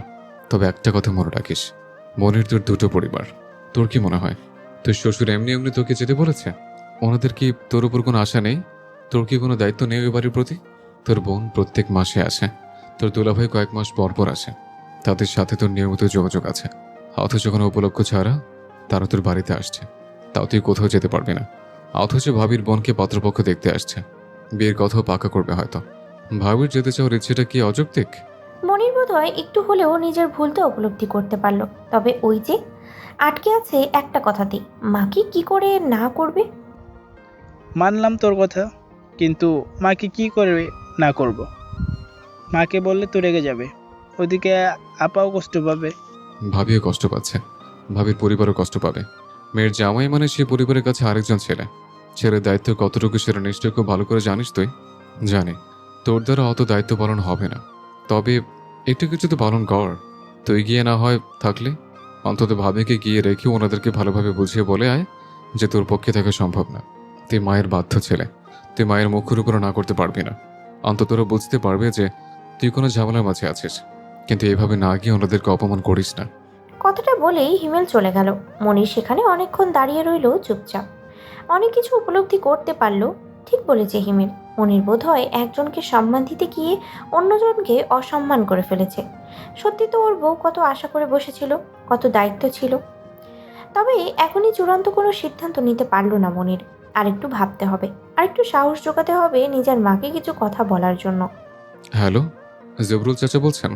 চাচা সম্বোধনটা শুনলেই ভদ্রলোক খেকিয়ে উঠে বললেন, ওই মিয়া, চাচা কারে কও? আমার চুল এখনো কালো। হিমেলের হাসি পেল। কৃত্রিম উপায়ে নিজের চুলগুলোকে কালো করে এখন চাচা থেকে ভাই হতে চাইছে। সেসবে অবশ্য হিমেলের যায় আসে না, নিজের কাজটুকু সারতে পারলেই হলো। আচ্ছা ঠিক আছে, তো জবরুল ভাই এবার হয়েছে তো? ভদ্রলোক এবারেই সন্তুষ্ট গলায় বললেন, হইছে। এবারে কও, কেটা তুমি? বউ চাই না জামাই চাই? কার বিয়ে দিতে হইব, নাকি কারো বিয়া ভাঙতে হইব? হিমেল বিস্ময় সমেত বলল, আপনি বিয়ে দেন সেটা তো জানতাম, কিন্তু বিয়ে যে ভাঙেন এটা তো জানতাম না।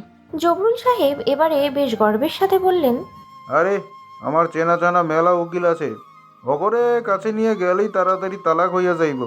তা কও মিয়া, তোমার কি সাহায্য লাগবো? আজে বাজে কথা ছেড়ে হিমেল এবার কাজের কথা এলো। আপনি বোধহয় আমায় চিনতে পারেননি।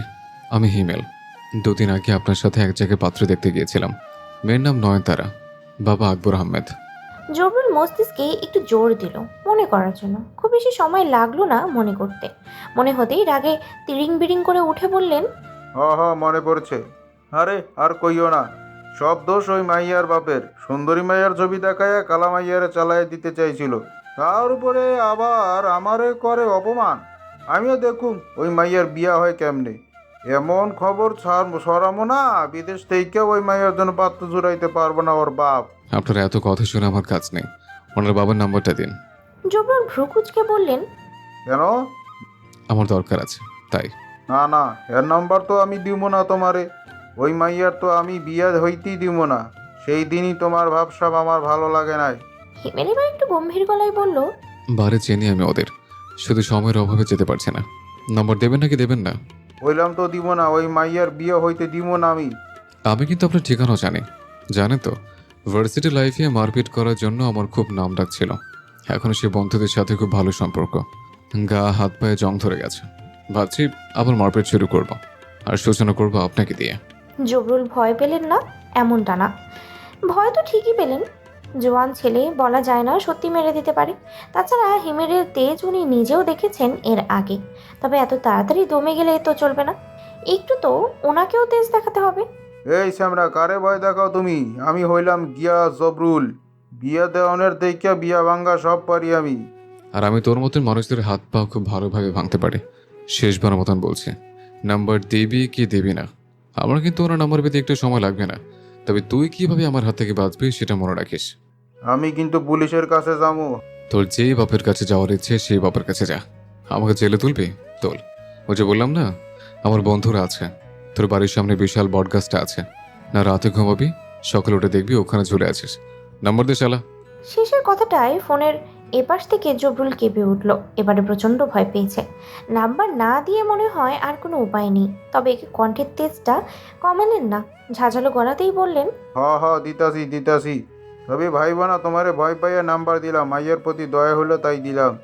2 মিনিটের মধ্যে নাম্বার পাঠা, নাহলে তোর প্রতি আমার সব মায়া দয়া উঠে যাবে। কথাটা বলে হিমেল ফোনটা রেখে দিল।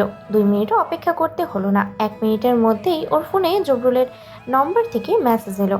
কোনো রকম কোনো সময় ব্যয় না করেই নাম্বারটা ডায়াল করলো হিমেল। 2-3 বার রিং হতেই আকবর সাহেব ফোনটা রিসিভ করে সালাম দিলেন। হিমেল সালামের উত্তর দিয়ে আবারও নিজেই সালাম দিল। কণ্ঠটা আকবর সাহেবের কাছে পরিচিত লাগলো, তবে ঠিক চিনে উঠতে পারলেন না। প্রশ্নাত্মক গলায় জিজ্ঞেস করলেন, কে আপনি? আঙ্কেল, আমি হিমেল, চিনতে পারছেন? না চেনার কোনো কারণ নেই। একেই তো 2 দিন আগেই দেখা হয়েছিল, তার মাঝে আবার যেসব ঘটনা ঘটে গেছে তাতে এত সহজে ভুলতে পারার তো কথা নয়। হয়তো কখনো ভুলবেনও না। তবে অবাক হওয়ার বিষয় হলো হিমেল আবার ফোন করেছে কেন? কোনো কারণ দেখতে পাচ্ছেন না উনি। চিনতে পেরেছি, কিন্তু তুমি হঠাৎ ফোন করলে কেন? আপনি কি ব্যস্ত? আসলে আমার অনেকটা সময় লাগবে হয়তো কথা বলতে। ব্যস্ত থাকলে আপনি ফ্রি হলে তারপর কল দেব। না, ব্যস্ত না, তুমি বলো। কথাগুলো আগেই সাজিয়ে রেখেছে হিমেল, তাই আপাতত বলতে কোনো অসুবিধা হলো না। এখন দেখার বিষয় আকবর সাহেবের প্রতিক্রিয়া কি হয় কথাগুলো শুনে। আঙ্কেল, নয়নতারার সাথে আমার বিয়ে দিতে কি আপনার কোনো আপত্তি আছে? এমন একটা প্রশ্ন আকবর সাহেব মোটেও আশা করেননি। তিনি কল্পনাতে এই কথা কখনো ভাবেননি, আর সেখানেই হিমেল বলেই ফেলেছে। ওনার কি উত্তর দেওয়া উচিত বুঝে উঠতে পারলেন না। আকবর সাহেবের থেকে কোনো উত্তর না পেয়ে হিমেল আবার বলে উঠল, আশা করছি আমাকে একটু হলেও চিনেছেন, একটু হলেও ভরসা তৈরি হয়েছে। তবুও বলছে, আমার সাথে বিয়ে দিতে কিংবা আমার পরিবারে বিয়ে দিতে কি আপনার কোনো আপত্তি আছে? তুমি কি ভেবেচিন্তে প্রশ্নটা করছো আমায় বাবা? তোমার পরিবার জানে এই বিষয়ে? আপাতত আমার পরিবারের কথা বাদ দিন। এই জীবনে অনেক সিদ্ধান্ত আমি ওদের ইচ্ছের বিরুদ্ধে গিয়ে নিয়েছি, এবং আমার কোনো সিদ্ধান্তই ভুল হয়নি। আমি শুধু আপনার কাছে এটুকু জানতে চাইছি যে আমার সাথে নয়নতারার বিয়ে দিতে আপনার কোনো আপত্তি আছে কিনা। আপনার মতামত ভীষণ গুরুত্বপূর্ণ আমার জন্য, কারণ আপনি রাজি না থাকলে আমি এগোতে পারবো না। আকবর সাহেব দেখো পাশে বাবা, রাখা চেয়ারটায় যে বসে পরিস্থিতিতে পড়লেন। তোমরা পাঞ্জাবির নয়নকে পকেট থেকে দেখেছো, রুমালটা বের তাতে করে তো কপালে তোমার ঘাম এই মুছে বিয়েতে নিলেন। রাজি হওয়ার কথা না। বুঝতে পারছেন তোমার না বাড়ির হিমেল কেন লোকজন এই কেউই কথাগুলো পছন্দ বলছে। করেনি আমার এগুলো মেয়েকে। তো বলার তুমিও কথা না। নিশ্চয়ই করনি। হ্যাঁ, সেদিন আঙ্কেল, আমি চেহারা সহানুভূতি পছন্দ দেখিয়েছিল, হব না তাই বলে হওয়ার বিষয়ে বিয়েতে এখন কি করে যেতে চাই রাজি না। হয়ে গেল? আমি চাইলে হয়তো হিমেল একজন বেশ সুন্দরী কম আত্মবিশ্বাসের বয়সী সাথে মেয়েকে বলল। বিয়ে করতে পারবো। আকবর সাহেব তবে সেই মেয়েটা সন্দিগ্ধ কতটুকু গলায় ম্যাচিউর বললেন, হবে, কতটুকু আমায় বুঝবে, তার স্বভাব কেমন হবে সে বিষয়ে আমি জানি না। তবে নয়নতারাকে দেখে আমার যথেষ্ট ম্যাচিউর মনে হয়েছে। উনি আপনাকে নিয়ে খুব ভাবেন। কোন বিষয় নিয়ে আপনার কষ্ট হতে পারে, আপনার খারাপ লাগতে পারে, এগুলো ওনাকে খুব কষ্ট দেয়। শুধুমাত্র এই কারণে বিয়েটা করতে চাইছো? হ্যাঁ, আমার মনে হয়েছে উনি আমার সমস্যাগুলোকেও খুব ভালোভাবে বুঝতে পারবেন। আমার প্রয়োজনে আমায় সান্ত্বনা দিতে পারবেন। অন্তত আমার জন্য বাড়তি কোনো ঝামেলা তৈরি করবেন না। আমার এতটুকুই দরকার ছিল। আর তোমার পরিবার? আমি রাজি করিয়ে নেব। আমার মনে হয় না তুমি রাজি করাতে পারবে। তোমার পরিবারের কেউই আমার মেয়েকে তোমার বউ হিসেবে আশা করে না। বিয়েটা তো আমি করবো আঙ্কেল, আপনি বরং সবটা আমার উপরে ছেড়ে দেন। এমনিতে আমার পরিবারের পছন্দ অন্য কিছু, ওদের পছন্দ অনুযায়ী বিয়ে আমি কখনোই করব না। আমি একটু মানসিক শান্তি চাই, যে ওদের কথায় বিয়ে করলে আমি কখনোই পাবো না। তাহলে আপনার কোনো আপত্তি নেই তো? কেউ রাজি হতে পারছেন না আকবর সাহেব। এভাবে কি করে হিমেলের পরিবারের মতামত না জেনে রাজি হয়ে যাবেন? বিয়ে করে তো নয়নতারাকে ওই বাড়িতেই যেতে হবে, ওই মানুষগুলোর সাথেই থাকতে হবে। তখন তো ওরা প্রত্যেকটা পদে পদে নয়নতারাকে অপমান করবে, কথা শোনাতে ছাড়বে না। আকবর সাহেব তো নিজের মেয়েকে চেনেন। 10টা কথার প্রতি উত্তরে একটা শব্দ বের হবে না ওর মুখ দিয়ে। এই বাড়িতে মেয়েটি যেমন যন্ত্রণায় আছে, শ্বশুরবাড়িতে গিয়ে এর থেকে আরও দ্বিগুণ যন্ত্রণার মাঝে থাকবে। ওনার মনে হচ্ছে হিমেল ভালো মানুষ, ওর কাছে নয়নতারা ভালো থাকবে। তবে ওখানে তো হিমেলের পুরো পরিবারও আছে। চিন্তিত গলায় বলল, দেখো বাবা, আমার মনে হয় তোমার এই বিষয়ে আরও একটু ভাবা দরকার। তাড়াহুড়ার সিদ্ধান্ত অধিকাংশ সময় ভুল হয়। এখন হয়তো তোমার মনে হচ্ছে আমার মেয়ে তোমার জন্য ভালো হবে, কিন্তু পরে গিয়ে তোমার এই সিদ্ধান্ত আফসোসও হতে পারে। তাই বলছি, এত তাড়াহুড়ো করে কোনো সিদ্ধান্ত নিও না, নিজেকে সময় দাও। আকবর সাহেবের কথাটা যৌক্তিক মনে হলো হিমেলের কাছে। সেই সাথে এটাও মনে হলো ও বোধহয় সত্যি একটু বেশি তাড়াহুড়ো করছে। তবে সিদ্ধান্তটা হয়তো বা ভুল হবে না হিমেলের। তবে এই বিষয়টা আকবর সাহেবকে নিশ্চয়তা দিতে হবে। হিমেল একটু ভেবে আকবর সাহেবকে উদ্দেশ্য করে বলল, আঙ্কেল, নয়নতারার নাম্বারটাকে আমি পেতে পারি? আসলে আমি ওনার সাথে একটু কথা বলতে চাই। ওনার সাথে কথা বললেই হয়তো আমি আপনাকে আপনার সব প্রশ্নের উত্তর আরও ভালোভাবে দিতে পারবো। আমার ওনাকে বিয়ে করার কারণটা আমি আরও ভালোভাবে বোঝাতে পারবো। আকবর সাহেবের মনে হলো এটাই ঠিক হবে। আগে ওদের দুইজনকে একটু পরিচিত হতে দেওয়া দরকার। দুজনে আলাদাভাবে দেখা করলে, কথা বললে তবে তো বুঝতে পারবে যে সারাটা জীবন একসাথে থাকতে পারবে কি না। কোন কোন ক্ষেত্রে মতের দুইজনের মিল হয়, কোন কোন ক্ষেত্রে মতের অমিল হয়। ঠিক আছে, আমি বাড়ি গিয়ে নয়নকে তোমার কথা বলেই ওকে নাম্বার দেব। ধন্যবাদ আঙ্কেল। আরেকটা কথা, আমার বাড়ি থেকে যদি কখনো কেউ ফোন করে কথা বলে দরকার নেই, কেটে দেবেন। কেন? এমনিতেই আমি বলে তারপর আপনি কথা বলবেন ওদের সাথে। কারণটা হয়তো আকবর সাহেব নিজেও আন্দাজ করতে পারলেন। হয়তো হিমেল বাড়ির লোকজন ফোন করে আবার ওদের অপমান করতে পারে, আর সেই ভয়ে হিমেল এমনটা বলল। আকবর সাহেব সম্মতি জানিয়ে ফোনটা রেখে দিলেন। রাতের বেলা আকবর সাহেব এলেন নয়নতারার ঘরে। প্রতিদিনের মতো নয়নতারা তখন নিজের ঘর গোছগাছ করতে ব্যস্ত। দরজায় দাঁড়িয়ে আকবর সাহেব ভেতরে আসার জন্য অনুমতি চাইলেন। কারোর কণ্ঠ পেয়ে নয়নতারা সেদিকে তাকিয়ে নিজের বাবাকে দেখতে পেয়ে আলতো হেসে ভিতরে আসতে বলল। আকবর সাহেবকে আসতে দেখে নিজের হাতের সমস্ত কাজ অমনি ফেলে রাখলো নয়নতারা। কিছু বলবে বাবা? হ্যাঁ মা, তোমার হাতে সময় আছে তো? হ্যাঁ বাবা, সময় আছে, তুমি বলো না কি বলবে। দাঁড়াও, আমি দরজাটা বন্ধ করে আসি। কথাটা বলে আকবর সাহেব দরজাটা বন্ধ করতে গেলেন। হঠাৎ করে ওনার দরজা বন্ধ করার ব্যাপারটা নয়নতারাকে বেশ ভাবিয়ে তুলল।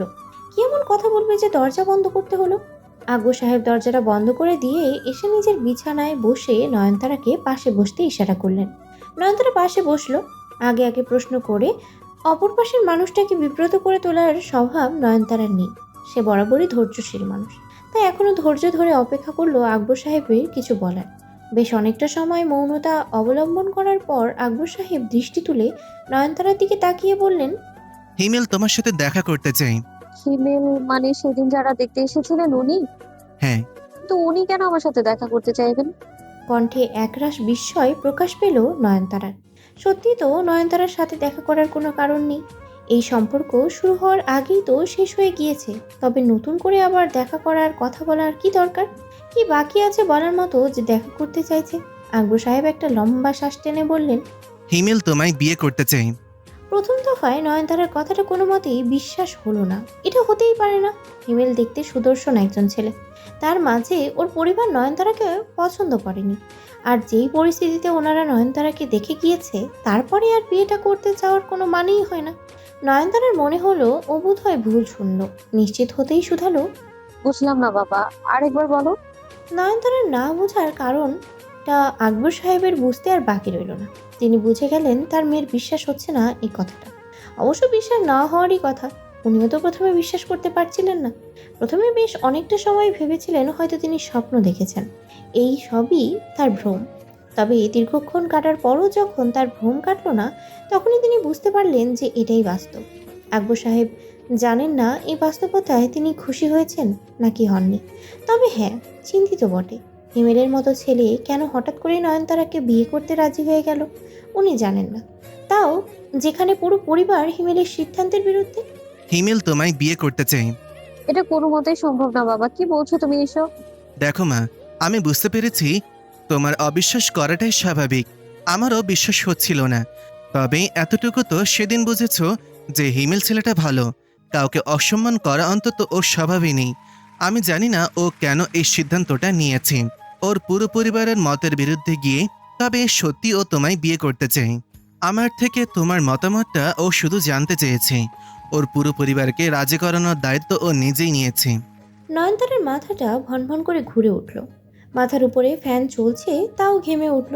বুঝতে পারছে না এই সিদ্ধান্তটা নেওয়ার পিছনে হিমেলের অন্য কোনো উদ্দেশ্য আছে কিংবা দয়া দেখাচ্ছে কিনা। আচ্ছা, সত্যি কি হিমেল আকবর সাহেবকে নয়নতারাকে বিয়ে করবে এই কথাটাই বলেছে নাকি অন্য কিছু বলেছে? হয়তো আকবর সাহেব ভুল শুনে নিয়েছেন, কিংবা ওনার মনের খেয়াল। হতেই তো পারে, অসম্ভব তো কিছু না। মানুষ মাত্রই ভুল হয়, কেউই ভুলের ঊর্ধ্বে না। নয়নতারা আবারও অবিশ্বাস্য গলায় বলল, এটা হয় না বাবা। আমার মনে হয় তুমি বেশি ভাবতে ভাবতে এসব কল্পনা ভেবে নিয়েছো। আমার নিয়ে এত কেন চিন্তা করো তুমি? আমি তো নিষেধ করেছি তোমায়। প্রেশার ওষুধটা খেয়েছো রাতে? নিশ্চয়ই খাওনি। দাঁড়াও, আমি আছি। নয়নতারা উঠে চলে যেতে নিলে আকবর সাহেব এবারে ওর হাতটা টেনে ধরে আবারও পূর্বের জায়গায় বসিয়ে দিলেন। নয়নতারার কপালের এদিকটা ইশারা দেখিয়ে বললেন, ঘামটুকু মুছে নাও মা। আর এত অস্থির দেখাচ্ছে কেন তোমায়? আমি খুব স্বাভাবিক একটা কথা বলেছি। তুমি মোটেও স্বাভাবিক কথা বলোনি বাবা। প্রথমত আমি এটাই ভেবে পাই না তুমি ওনার সাথে কি করে আমার বিয়ের সম্বন্ধে কথা ভাবতে পারো। তুমি কি ওনার ছবি দেখোনি? কোন দিক থেকে ওনার সাথে আমায় মানায় বলো তো তুমি? আকবর সাহেব একটু ইতস্ত গলায় বললেন। ভেবেছিলাম ওরাও তো তোমার ছবি দেখেই আসছে। আকবর সাহেব মেয়েকে আশ্বস্ত করে বললেন, ও বললেই তো আমি বিয়ে দেব না মা তোমার। ও তোমার সাথেই কথা বলতে চাই। ওর সাথে কথা বলে আগে দেখো মানুষটা কেমন। নয়নতারা অস্থির গলায় বলল, আমি মানতে পারছি না বাবা এটা। এ বিয়েটা কি করে হয় বলো? কি হবে দেখা করে বাবা? এ বিয়েটা হওয়ার নয়। আমার মনে হয় উনি ভুল করেই তোমায় কল করেছিলেন। হয়তো অন্য কাউকে করতে চেয়েছিলেন। ওনার থেকেও খারাপ দেখতে ছেলেরা যেখানে আমায় রিজেক্ট করে দিয়েছে, সেখানে উনি কি করে রাজি হতে পারেন বোঝাও আমায়। আকবর সাহেব কিছুক্ষণের জন্য থেমে গেলেন। থেমে গেল নয়নতারাও। নয়নতারা চেষ্টা করছে নিজেকে শান্ত করার, তবে পারছে না। কেমন যেন একটা অস্থিরতা কাজ করছে ভেতরে। বেশ অনেকটা সময় পর নয়নতারা বুঝতে পারলো ওর মাথায় আকবর সাহেব হাত বুলিয়ে দিচ্ছে। নয়ন তাকালো তার দিকে। চোখে মুখে কেমন যেন একটা অসহায়ত্ব নয়নতারা। আকবর সাহেব তা বুঝলেন। আলতু হেসে বললেন, তোমার মাকে যখন আমার বাড়ি থেকে প্রথম দেখতে যাওয়া হয়, তখন আমার বাড়ির কেউই পছন্দ করেনি তোমার আম্মাকে। সে সময় তো ছেলেমেয়ের এভাবে আলাদা করে দেখা সাক্ষাতের সুযোগও ছিল না। তুমি কেন বিয়ে করেছিলে মাকে? কারণ আমার পছন্দ হয়ে গিয়েছিল। সবার পছন্দ তো এক হয় না। বাকিদের যাদের অপছন্দ হয়েছিল, আমার তাকে পছন্দ হয়ে গিয়েছিল। যাকে তোমার ভালো লাগবে সে এমনিতেই তোমার কাছে সুন্দর হয়ে উঠবে। বাড়িতে আমার সিদ্ধান্ত জানানোর পর অনেক অশান্তি হয়, তবে ধীরে ধীরে সব শান্ত হয়ে যায়। পরে তোমার আম্মার গুণে সবাই শান্ত হয়ে যায়। তার মানে তুমি বলতে চাইছো ওনারও আমাকে পছন্দ হয়ে গেছে? সেটা তো তুমি হিমেলের সাথে কথা বললেই বুঝতে পারবে। নয়নতারা থেমে গেল। আকবর সাহেব আবারও নয়নতারাকে আশ্বস্ত করে বললেন, আচ্ছা শোনো, তুমি তো জানো আমি তোমায় জোর করব না। আমি শুধু তোমায় বলেছি একদিন ওর সাথে দেখা করে একটু কথা বলো। তুমি তো একটু হলেও বুঝবে মানুষটা কেমন, কেন এই বিয়েটা করতে চেয়েছে সেগুলো জিজ্ঞাসা করবে। তারপরেই তো তোমার এই সন্দেহগুলো দূর হয়ে যাবে। আচ্ছা ধরো উনি সত্যি এই বিয়েটা করতে চান, কিন্তু ওনার পরিবার? চিন্তা করো না, তুমি শুধু একবার ওর সাথে দেখা করে এসো। তারপর আমি হিমেলের সাথে কথা বলবো। ওর পরিবারের অসম্মতিতে কখনো আমি এই বিয়েতে রাজি হব না। যদি ও নিজের পরিবারকে রাজি করাতে পারি তবেই এই বিয়েটা আমি দেব, কথা দিলাম তোমায়। সব শেষে নয়নতারা রাজি হলো হিমেলের সাথে দেখা করতে। তবে মনের মাঝে একটা ভয় তো থেকেই গেল। প্রায় আধ ঘন্টা হলো রেস্টুরেন্টে বসে আছে হিমেল। নয়নতারার আসার কথা অথচ এখনো আসেনি। ইতোমধ্যেই হিমেলের 2 কাপ কফি খাওয়া শেষ। রেস্টুরেন্টে এসে তো আর এমনি এমনি বসে থাকা যায় না। সবাই ভাববে এসির হাওয়া খেতে এসেছে। ব্যাপারটা খুবই খারাপ দেখায়, কেননা বাইরে যা গরম পড়েছে। এমনটা ভাবাই স্বাভাবিক। আরও প্রায় 10 মিনিট পর রেস্টুরেন্টের দরজা দিয়ে হন্তদন্ত পায়ে প্রবেশ করলো নয়নতারা। নয়নতারার আতঙ্কিত মুখভঙ্গি দেখে হিমেল আন্দাজ করতে পারলো মেয়েটা ভয়ে আছে। অবশ্য থাকাটাই স্বাভাবিক। প্রায় 40 মিনিট অপেক্ষা করিয়েছে হিমেলকে। স্বাভাবিকভাবে অন্য যে কেউ হিমেলের জায়গায় থাকলে রেগে যেত কিংবা বিরক্ত হয়ে হয়তো এতক্ষণে উঠে চলেই যেত। তবে হিমেল যায়নি।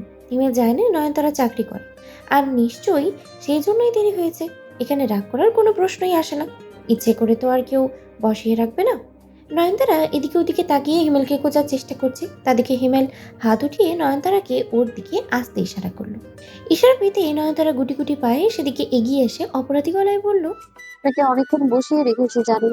আহ, আসলে আমার কাছে কোনো উপায় ছিল না, বেরোতে পারছিলাম না অফিস থেকে, অত্যন্ত দুঃখিত আমি। নয়নতারার কথার কোনো উত্তর না দিয়ে হিমেল চেয়ার থেকে উঠে দাঁড়িয়ে বিপরীত পাশে থাকা নয়নতারাকে চেয়ারটা এগিয়ে দিয়ে হাস্যোজ্জ্বল গলায় বলল, এই গরমের মাঝে অনেকটা দূর থেকে এসেছেন, আগে বসে একটু বিশ্রাম নেন। এসব কথা তো পরেও বলা যাবে। হ্যাঁ? বললাম আগে বসুন, এত ক্ষমা চাইতে হবে না। নয়নতারা চুপচাপ বসে পড়ল। হিমেলও গিয়ে নিজের চেয়ারে বসলো। হঠাৎ করে নয়নতারা খেয়াল করলো ওর কেমন যেন অস্বস্তি হচ্ছে। যতটা স্বাভাবিকভাবে এসেছিল ততটা স্বাভাবিক এখন আর থাকতে পারছে না। নয়নতারার অস্বস্তিটা হিমেলের চোখ এড়ালো না। তবে সত্যি বলতে হিমেলের কি বলা উচিত, কি দিয়ে কথা শুরু করবে সেটা তো নিজেও বুঝতে পারছে না। অনেক ভাবনা চিন্তার শেষে হিমেল একটা কথা খুঁজে পেল। কোল্ড কফি খাবেন? ভালো লাগবে। নয়নতারা শুধু মাথা নাড়িয়ে সম্মতি জানালো। আবারও দুজনে চুপ করে গেল। হিমেল জানতো নয়নতারা আজ খুব কম কথা বলবে, এটাই স্বাভাবিক। তবে হিমেল তো অনেক কথা বলবে বলেই ভেবে এসেছিল। তবে এখন চুপ আছে কেন জানে না। আপনার বাবা নিশ্চয়ই আপনাকে বলেছে যে কেন আমি আপনার সাথে দেখা করতে চেয়েছি। অনেক ভেবেচিন্তে হিমেল বলার মতো এই কথাটাই পেল। নয়নতারা ধীর গলায় বলল, হ্যাঁ বলেছে। তো এই বিষয়ে আপনার মতামত কি? আমার মনে হয়েছে আপনার বাবার কোনো আপত্তি নেই, তবে আপনার মতামতটা জানাও জরুরি। নয়নতারা এবার মাথা তুলে হিমেলের দিকে তাকিয়ে প্রশ্নোত্তর গলায় জিজ্ঞেস করলো, তার আগে আপনি বলুন, কেন আমায় বিয়ে করতে চান আপনি? আপনার আমাকে বিয়ে করতে চাওয়ার কোনো কারণ আমি খুঁজে পাচ্ছি না। হিমেল অল্প কিছুক্ষণ ভাবনা চিন্তা করে বলল, হয়তো বিশেষ কোনো কারণ নেই, তবে আমি এখন বিয়ে করতে চাই। আর আপনাকে দেখে মনে হলো আপনাকে বিয়েটা করা যায়, তাই করতে চাইছি। আমায় কেন করতে চাইছেন? আমি কেন এই প্রশ্নটা করছি সেটা নিশ্চয়ই বুঝতে পারছেন আপনি। আমাদের মাঝে যে ঠিক কতটা পার্থক্য সেটা সেদিনই আপনার পরিবারের লোক খুব ভালোভাবে বুঝিয়ে দিয়েছেন। আর আমি ওনাদের কোনো দোষই দিচ্ছি না, আমি নিজে জানি আমি কেমন। দেখুন নয়নতারা, আমি কখনোই বলবো না আমি আপনাকে ভালোবেসে বিয়েটা করতে চাইছি। ভালোবাসার জন্য যথেষ্ট সময় প্রয়োজন, দুজন দুজনকে জানা প্রয়োজন, একে অপরের প্রতি বিশ্বাস থাকা প্রয়োজন। ভালোবাসতে গেলে সবার প্রথমে একটা সুন্দর বন্ধুত্ব প্রয়োজন। আর এগুলো কোনো কিছু আমাদের দুজনের মাঝে এখন নেই। আমাদের দুজনের বিয়েটা হলে একদম ম্যারেজের মতনই হবে। আমাকে বিয়ে করতে চাওয়ার কারণটা এখন স্পষ্ট হলো না। আপনাকে কেন বিয়েটা করতে চাইছে এর কোনো শক্তপোক্ত কারণ এখন আমার কাছে নেই। তবে আমি যা আন্দাজ করছি আপনার সম্পর্কে সেগুলো যদি ঠিক হয় তবে না হয় আমাদের বিয়ের পরে আমি আপনাকে তবে না হয় আমাদের বিয়ের পরে আমি আপনাকে কোনো শক্তপোক্ত কারণ জানাবো। আর যদি আমার সম্বন্ধে আপনার ভাবনাগুলো ভুল হয় তখন? যদি পরে আপনার নিজের সিদ্ধান্ত ভুল বলে মনে হয় তখন কি করবেন? কি ভাবছেন সংসারটা ভেঙে ফেলবো? কখনোই না। বিয়ে করছি ভাঙার জন্য নাকি? সংসার করার জন্যই তো। আর যদিও বা পরবর্তীতে কখনো মনে হয় যে আমি আপনার সম্বন্ধে যেগুলো ভেবেছিলাম সেগুলো ভুল, তবে নতুন করে না হয় আবার ভাবতে শুরু করব। আপনি তো আর আমায় কোনো কিছু ভাবতে বাধ্য করেননি। আমি নিজে নিজে আপনার সম্বন্ধে যা ভেবেছি সেগুলো যদি ভুল হয় তবে তার সম্পূর্ণ দোষ আমার। সেই শাস্তি আমি কখনোই আপনাকে দেব না। ওদের কথাবার্তার মাঝে ওয়েটার এসে দুটো কোল্ড কফি রেখে গেল। হিমেল আগে থেকেই বলায় ওদের কথাবার্তার মাঝে একটু বিরতি ঘটল। নিজেদের আলোচনা কিছুক্ষণের জন্য বন্ধ রেখে বাধ্য মেয়ের মতো নয়নতারা হিমেলের কথা শুনল। এই সুযোগেই হিমেল একটু ভালোভাবে নয়নতারাকে দেখে নিল। দীর্ঘ একটা সময় মনোযোগ সহকারে নয়নতারাকে দেখার পর নয়নতারার প্রতি মুগ্ধ হওয়ার জন্য হিমেল অনেক কিছুই আবিষ্কার করলো নয়নতারার মাঝে। নয়নতারার গায়ের রং দেখে যে কেউ এক শব্দেই বলবে কালো, হয়তো অপছন্দ হবে, তবে হিমেলের কাছে ভালোই লাগলো। কাজল দেওয়া মেয়েদের চোখ দেখলেই হিমেলের বড্ড ভালো লাগে। মেয়েদের ঘন কালো লম্বা চুল ভালো লাগে, সেই কাজলের রঙও কালো, চুলের রঙও কালো। কালো, তবে নয়নতারার গায়ের রং কেন ভালো লাগবে না? নয়নতারার চোখ দুটো হিমেলের কাছে রাতের আকাশে জ্বলতে থাকা দুটো তারার মতো মনে হলো। বিশেষ কিছু না, তবে সুন্দর। হিমেল আবিষ্কার করলো নয়নতারার মুখে অসংখ্য কালো তিল, একদম কপালের মাঝ বরাবর একটা তিল টিপের কাজ করছে। সেটাও হিমেলের ভালো লাগলো। এই অল্প সময়ের মধ্যেই তো বেশ অনেক কিছুই ভালো লেগে গেল হিমেলের নয়নতারার ব্যাপারে। তাহলে তো আর অপছন্দ করার কোনো কারণ নেই। তবে আরেকটু সময় হিমেল পেল না নয়নতারাকে দেখার জন্য। নয়নতারা চোখ তুলে তাকাতেই হিমেল নিজের চোখ অন্যদিকে ঘুরিয়ে নিল। নয়নতারা বুঝতে পারল না যে হিমেল এতক্ষণ ওর দিকেই তাকিয়েছিল। এতক্ষণ চুপচাপ থেকে নয়নতারা নিজেকে বোঝালো যে ওকে কথা বলতে হবে, ভালোভাবে হিমেলের থেকে সবকিছু শুনতে হবে। এই বিয়েটা করার উদ্দেশ্য কি হিমেলের সেটাও জানতে হবে। হিমেল কি ইতস্ত গলায় আবারও সেই পূর্বের প্রশ্নটাই করলো নয়নতারা। কেন বিয়ে করতে চান আমায়? কি লাভ আমাকে বিয়ে করে আপনার? একজন সুন্দর জীবন সঙ্গী সবাই আশা করে, আপনি কেন তার ব্যতিক্রম হবেন? হিমেল দৃষ্টি তুলে নয়নতারার দিকে তাকালো। দৃষ্টি তার স্থির, কোনো অস্থিরতা নেই, কোনো চঞ্চলতা নেই। হিমেল খেয়াল করলো নয়নতারার চোখ দুটো আরো বেশি স্থির লাগছে দেখতে, একদম শান্ত নদীর মতো, যে চোখে কোনো গভীরতা নেই, যে দৃষ্টিতে কোনো মাদকতা নেই, ভীষণ স্বাভাবিক। আর বরাবরের মতো এবারেও সেই স্বাভাবিক দৃষ্টিটা হিমেলের মন কাড়ল। অতিরিক্ত চাকচিক্যতা হিমেলের কোনো কালেই পছন্দ ছিল না। বরাবর হিমেল নিজেকেও স্বাভাবিকভাবেই দেখতে পছন্দ করেছে, নিজের জীবনটাকে স্বাভাবিকই চেয়েছে, সেই সাথে নিজের জীবন সঙ্গীকেও স্বাভাবিকই চেয়েছে। তবে কি নয়নতারার সাথে এসব মিলে গেল না? পূর্ণ হয়ে গেল তো হিমেলের ইচ্ছেগুলো। তবে এখন আর বিয়ে করতে বাধা কিসের? সৌন্দর্যের সংজ্ঞা সবার কাছে আলাদা নয় তারা। যা আপনার কাছে সুন্দর তা যে আমার কাছে সুন্দর হবে এমনটা না। যাকে আপনার ভালো লাগবে সে এমনি আপনার কাছে সুন্দর হয়ে উঠবে। মুগ্ধ হওয়ার মতন বৈশিষ্ট্য তো সবার মাঝেই থাকে, শুধু সেগুলো একটু বুঝে নিতে হয়। ধরে নিন আমি তেমন কিছুই পেয়েছি আপনার মাঝে। নয়নতারার বোধ হয় একটু লজ্জা পাওয়ার কথা ছিল, তবে নয়নতারা লজ্জা পেল না, বরং অস্বস্তি বাড়ল। এতক্ষণ ধরে কথা বলে এতটুকু তো বুঝতে পেরেছে যে হিমেল মিথ্যে বলছে না, কথাগুলো সত্যি মন থেকেই বলছে। হিমেল সত্যি নয়নতারাকে বিয়ে করতে চায়, তবে নয়নতারা যে এত কাল যাবৎ অবহেলা পেতে পেতে অভ্যস্ত হয়ে গিয়েছে, নিজের রূপের ব্যাপারে সবার থেকে কুৎসিত মন্তব্য শুনতে শুনতে অভ্যস্ত হয়ে গিয়েছে, সেখানে হিমেলের এত প্রশংসা অনায়াসে কি করেই করলো? এই ব্যাপারটা তো নয়নতারার মানতেই ভীষণ কষ্ট হচ্ছে। নিজেদের মাঝে কথাবার্তা হতে হতে এবার হিমেল একদম স্বাভাবিক পর্যায়ে নিয়ে এলো। আপাতত কেন বিয়ে করতে চায়, কবে বিয়ে করতে চায়, নয়নতারাকে কেন পছন্দ, এসব প্রশ্নে আর গেল না। নিজেদের জীবন নিয়ে ভিন্ন কথা তুলল।